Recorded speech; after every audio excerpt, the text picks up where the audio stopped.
I thought it would have been later in the night, closer to the fight we're going to talk about now, which was the co-main event between Gilberto Ramirez and Yuniel Dorticos. Now, Ramirez, former 168-pound champion, had a little stop at 175 where he had his only loss in his career to Dimitri Bivol before moving on up to Cruiserweight. He's been at Cruiserweight now for 4 fights. He's got a belt there. And he fought Yuniel Dorticos from Cuba, former Cruiserweight champion as well. This was a really fun fight. Very interesting fight. We talked about it beforehand. Dorticos could bang. He's always dangerous, especially the power in that right hand.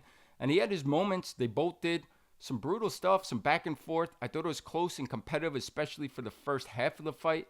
And then I thought the steadiness and just the consistency, the pressure, and the abilities of Ramirez. He could fight outside, he could fight inside. He's got an unbelievable chin. Dorticos started to fade. Ramirez kept on the gas. In the end, gets unanimous decision. What'd you make of this fight? What'd you think of Gilberto Ramirez? Yeah, again, I think you set it up for me, perfectly. You put it on the tee, and I can't miss it. I can hit it right off the tee. You laid it all out there. Doricos, he's one-dimensional. It's a dangerous dimension, though, and he's older. But it's a very dangerous dimension.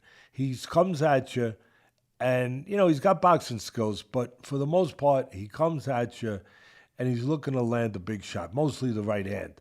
Whether it's an uppercut, whether it's a straight right hand, he's got a left hook too, but mostly from the right side. But you know where he's coming. He's coming in that front door for the most part. He's not showing a lot of creativity, a lot of trickiness. You know what you're getting, and you're getting a dangerous guy who's not afraid to throw, and he's throwing with confidence. He's throwing with bad intention. He's throwing with power. I give credit to Ramirez. I didn't think his body looked great, but I really didn't. But I give credit. No, he's got an ugly body. I don't know if he's in top shape, or I don't know if it's just his body. Let's remember, this is a guy who used to be a middleweight, so I don't know if that's just the way it is.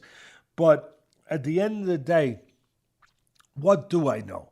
I know Ramirez they both have a lot of heart, but he showed a lot of heart, but he showed a good chin. Because I know Doricos can punch. He showed a good chin. Yeah, he got touched up where you didn't. If you're thinking about fighting Opetaia, and I know you're going to ask that question later, so I jumped the shark a little bit here, bud, because I know you. I'm getting to know you a little bit. But if that's in his next fight, which everyone wants to see that one, him and Opetaia, the undefeated Cruiserweight champ who has the other belts, he can't get touched that easy. He can't be quite that fan friendly. He can't be quite that easy to find with big punches, because Opetaia will make him pay a price. He can punch, he can box.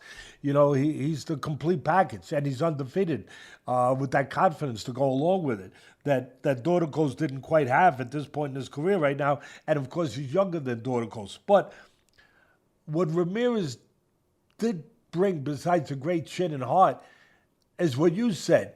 He's dimensional. He can fight inside. He does a pretty good job inside, even though he got tagged a little bit there. He'll make you miss. He'll make you pay. He can move around you a little bit. He's got good legs. He can box on the outside. He is dimensional. He does have choices of how he wants to go about his business.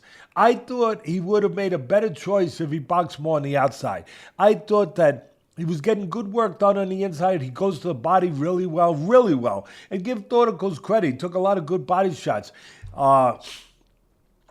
Ramirez he's dedicated to the body. He knows how to fight. He loves fighting inside. But like you pointed out, he is good at fighting outside. He's got that choice. I thought that he could have made a better choice of being maybe more on the outside, where he had a little more separation.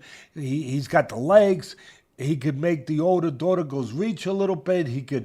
I thought that he could have exposed Doricos and been safer doing it to set up big shots on the outside more than on the inside. He still, his offense was good on the inside, but he made himself available to the offensive Doricos.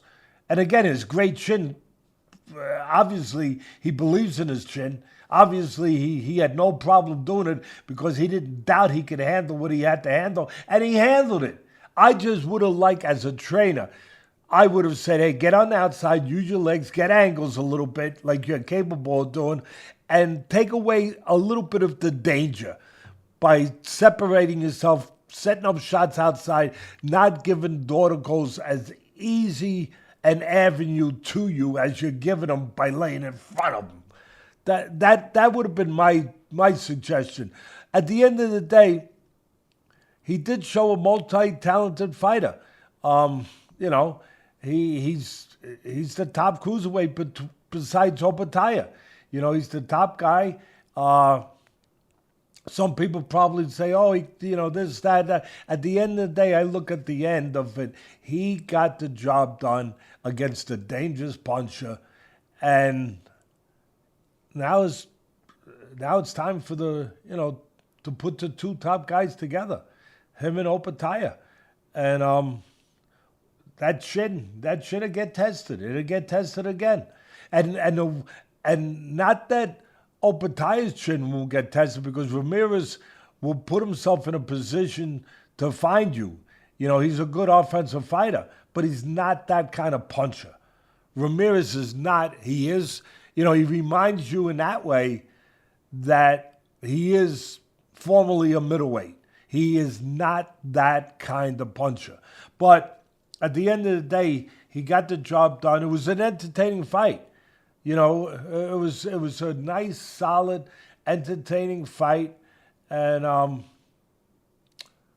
I think we covered every bit of it. That Ramirez was just more.